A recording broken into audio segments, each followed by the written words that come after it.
inviting me.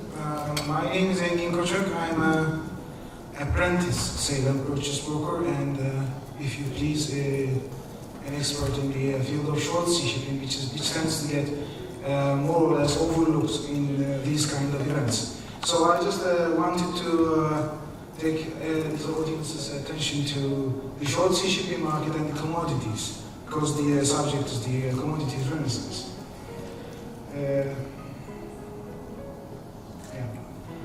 I'm just going to briefly start with the overall figures, the global figures. As you see, this is a graphic that I really like very much from Dutch provider CPB. Many Dutch people here around, so they will know them. This is the overall trade growth year on year based on January, end of January figures. So overall there's a minus 1.8% shrinkage in terms of trade. Now it doesn't mean that this shrinkage, by the way it's by volume, not value, it doesn't mean the trade is going to be shrinking throughout the year, because JP Morgan expects and improves, or Goldman Sachs expects a significant improvement after the second half. But the main exporters and the main importers are actually shrinking in terms of trade. And in terms of economic circumstances in the EU and Med, specifically coming back to our region now, European growth is slowing down, and it has slowed down to 2.2% from 2.4% previously. And in the meantime, Middle East and North Africa, which is the other side of the Mediterranean, forming an important part of the trade, is actually proving to be more resilient nowadays. If you can see, after 2000, this year and onwards, it's going to be increasing in terms of the growth rates are going to be increasing. So this is a promising fact. But on the other hand, if you can take a look at this very accurate but very simple figure, the manufacturing activity published by IHS, it's just pointing out a very major slowdown in the European waters. You can see the same graph in the short sea freight market as well. The activity of manufacturing affects trade, because they don't buy, the suppliers don't supply, and the manufacturers don't buy. It's the single most efficient and very precise predictor of demand and growth. And you know, Germany is in technical recession, so you can also tell why this is going to be going down a bit more. So the short sea markets, it really explains why the short sea markets are going like this. Coming to commodities.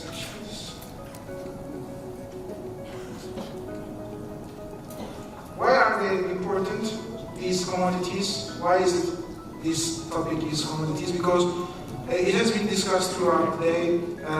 No matter how advanced your vessel is, no matter how much you spend on your vessel, no matter how you design your vessel, you're going to be shipping all the same commodities. And the hulls will always be laden with the same things.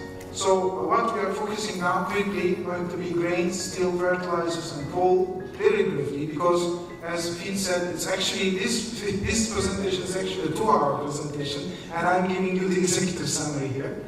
And I'm also I'm going to draw some attention to the new commodities we focus. This freight, nobody will say no, that freight is not a commodity, and the human resources. I will be explaining in a minute.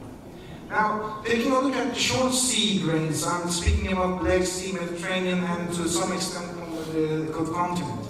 There have been 2 renaissances. Now, first in the beginning of 2000s, the exports of wheat exports of Russian exports have been boosted once in 2000 and then in the 2010s. Now, by 2025, Russia expects to see total production to 130 million tons. So, just 4 years ago, 100 million tons was a threshold. Now we are 30% over it. Ukraine was only 10 years ago a modest exporter. Now it is set to become the largest corn exporter in the region. You can see on the right-hand side how the exports of the commodities are growing. Actually, this is also a sign that the efficiency is growing. And wheat and barley, other commodities in terms of grains, are also growing. So there is a certain development in the understanding of growing crop protection and technology as well as the demand. And the EU exports, just like the Russian exports, they have also made two significant changes. One in the 2000, at the end of the previous decade, and one several years ago. This could also be aligned with the Arab Spring and the change of political, let's say, tendencies in the Middle East and North Africa. But that doesn't alone simply, just by themselves, they cannot account for all the change. But you see there's these efficiency increases are also evident here. So giving a little bit of the highlights for the interested, I can briefly say Russia is more or less improving the figures to 40-41 million. Ukraine, although a smaller partner, is boosting the exports. Romania is becoming the biggest corn exporter in Europe. Bulgaria is rising in the Black Sea. Turkey has a certain demand for wheat, and every year it has 5.5 million tons of Russian wheat for converting to. That's not going to change but if there's a renaissance in Turkish exports, that could also increase. To some countries that are boosting the yield, and the renaissance in grain at these commodities is already in the move. Coming to steel, we see that there is this general slowdown in Europe, which you will see also in the next slide.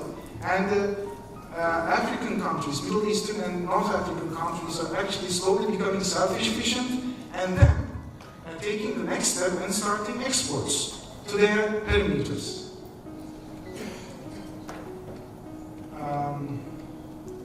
Here you can see it on the graph. European imports of steel are rising. Turkish imports, this is why I'm also boring you with this, because this is directly related to short sea trade.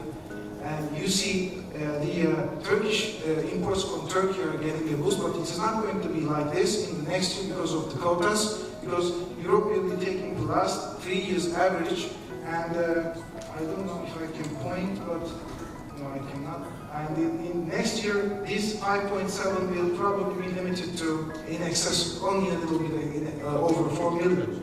So although steel, this could look like a renaissance in terms of steel, protectionism is really snagging the trade.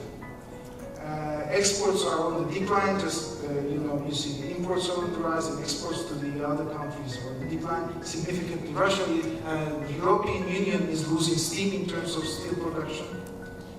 And in the meantime, although there is this protectionism, the Russian and Ukrainian port activity points to increases. Actually, Russian activity is probably not related to finding new markets, but Ukraine seems to be very successfully finding new markets for its products. Coming to fertilizers, that's a global chart, which I like.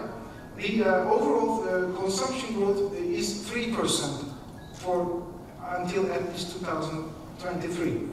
And starting from this year, production capacity growth will be under the 3% consumption growth. This means a bullish outlook for fertilizer markets. And now, starting as mentioning about the fertilizers, Egypt is rising as a major exporter to Europe. I can occasionally see urea exports, fertilizer exports from Egypt. And if a country somehow secures an energy and gas, particularly gas source, then it is very quickly slated to become self-efficient and then start fertilizer exports. We are going to be seeing, if you take a look at the capacity additions, you can easily deduce who's going to be the next exporter. That's a global trend. Coming to Europe again, European urea exports, European urea imports are on the rise, especially from Egypt. And Turkish, on the other side, Turkish imports from Turkey are on the rise in terms of other ammonium-based, nitrogen-based fertilizers. Coal, Finn also said, last 2 minutes. Finn also said something about coal. Coal is importantly in the energy mix. You can see here, it's Turkey's demand for coal, but more importantly, speaking about Russian coal, the European Union demand for coal from Russia is always on the upward trajectory. About oil field, and Mr. Muhtarov already spoke, so forecast will be forecast, it's not my things to speak about. Overall, what I can say, I also discussed with Mr. Muhtarov, that there are no fundamentals warranting a sharp increase in oil prices, and I think the traders are taking positions right when on the downward slope. Nobody can explain, but oil is a very strange commodity. Finally, trade, commodity, although there is this renaissance, the grain is increasing, coal, demand for coal is increasing, and other commodities are somehow stable. Fleet, as I've always pointed out, the coastal fleet, the short sea fleet is completely declining. And this has not been properly addressed so far. So any little improvement, okay, 1 minute please. Any little improvement, even insignificant, will be met with very steep increases in freight rates in terms of short sea. On the right-hand side, you can see almost the same and even more serious position for the river-type tankers, river-type coastal traders that are shipping grains from Russia rivers to Turkey and East Mediterranean. Finally, qualified workforce. This is very important. Actually, again, your ships are getting maybe going to be run with fewer crew. They are going to be advanced, but you will definitely need more technical people, ship owners, and more qualified personnel, both on board and ashore. And we must realize, as the shipping cluster here, everywhere, we must realize that we are going to be very reliant on this secret commodity. Thank you very much. I hope